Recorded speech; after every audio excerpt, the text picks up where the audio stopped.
एक छोटे से गांव में रामू नाम का एक गरीब किसान रहता था। उसकी जिंदगी बहुत संघर्षपूर्ण थी क्योंकि उसके पास बहुत कम जमीन थी और वह मुश्किल से 2 वक्त की रोटी जुटा पाता था।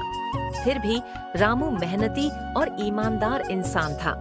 रामू का संघर्ष रामू की जिंदगी कठिनाइयों से भरी हुई थी। उसकी जमीन बंजर थी और बारिश भी अक्सर कम होती थी। गांव के लोग उसकी हालत पर तरस खाते थे, लेकिन कोई उसकी मदद नहीं करता था। रामू के पास केवल एक पुराना बैल और हल था।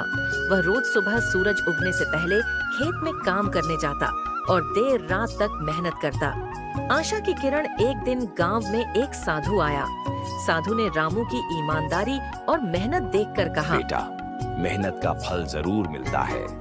मैं तुम्हें यह जादुई बीज दे रहा हूँ। इसे अपने खेत में बो और देखो कि प्रकृति कैसे तुम्हारा साथ देती है। रामू ने साधु का धन्यवाद किया और घर आकर उस बीज को अपने खेत में बो दिया। हर दिन वह उसकी देखभाल करता। उसने उम्मीद नहीं छोड़ी और पूरे मन से मेहनत करता रहा। चमत्कारिक फसल कुछ ही दिनों में रामू के खेत में एक अद्भुत फसल उग आई। उसकी फसल इतनी अच्छी थी कि पूरा गांव उसे देखने आया।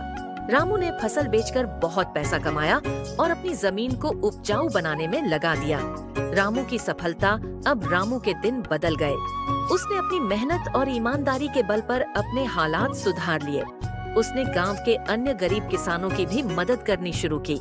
रामू ने सीखा कि मेहनत और सच्चाई से बड़ा संघर्ष जीता जा सकता है।